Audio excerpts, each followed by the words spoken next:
집권 여당의 새 사령탑으로 지명된 한동훈 전 법무부 장관이 성탄 연휴 직후인 오는 26일 국민의힘 비상대책위원장으로 정식 임명됩니다. 이에 앞서 연휴 기간에는 함께 지도부를 구성할 비대위원 인선 구상에 주력하는 것으로 알려졌습니다. 자세한 내용 국회 취재기자 연결해서 알아보겠습니다. 김대겸 기자. 네, 국회입니다. 네, 크리스마스 연휴가 끝나면 국민의힘은 한동훈 비대위 체제로 전환되는 거죠? 네, 그렇습니다. 국민의힘은 한동훈 전 법무부 장관의 비대위원장 임명 절차를 성탄 연휴 직후인 오는 26일 마무리할 계획입니다. 온라인 전국위원회 표결로 임명이 최종 확정되면 한 전 장관은 윤재옥 당대표 권한대행으로부터 당 지휘봉을 넘겨받게 됩니다. 관심이 쏠리는 건 비대위원들의 면면입니다. 내년 총선을 앞두고 수도권 미기론 등이 불거진 상황에서 이를 타개할 지도부를 구성할 수 있을지 주목됩니다. 당 안팎에선 한 전 장관이 중도층과 수도권, 청년층, 즉 중수층 표심을 고려해 인선 작업에 나설 거란 관측이 적잖습니다.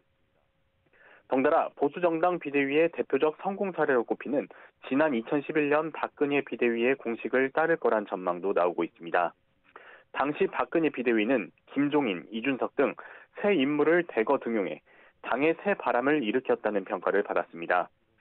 비대위 공식 출범 날짜로 오는 29일이 유력하게 거론되는 만큼 한동훈 지도부의 윤곽이 곧 드러날 것으로 보입니다. 한 전 장관은 이와 함께 내부 통합과 대화 관계 설정 방향에 대한 고민도 이어갈 것으로 예상됩니다. 오는 27일 이준석 전 대표가 국민의힘 탈당을 예고한 데다 민주당은 김건희 여사 특검법 등을 오는 28일 처리하겠다고 벼르고 있기 때문입니다. 한 전 장관 리더십의 첫 시험대가 될 가능성이 큰 만큼 연휴 기간 어떤 해법을 마련할지 관심입니다. 네, 이런 가운데 3총리 연대설의 두 축이죠. 김부겸, 정세균 두 전직 총리가 서울 모처에서 오늘 비공개로 만났다고요?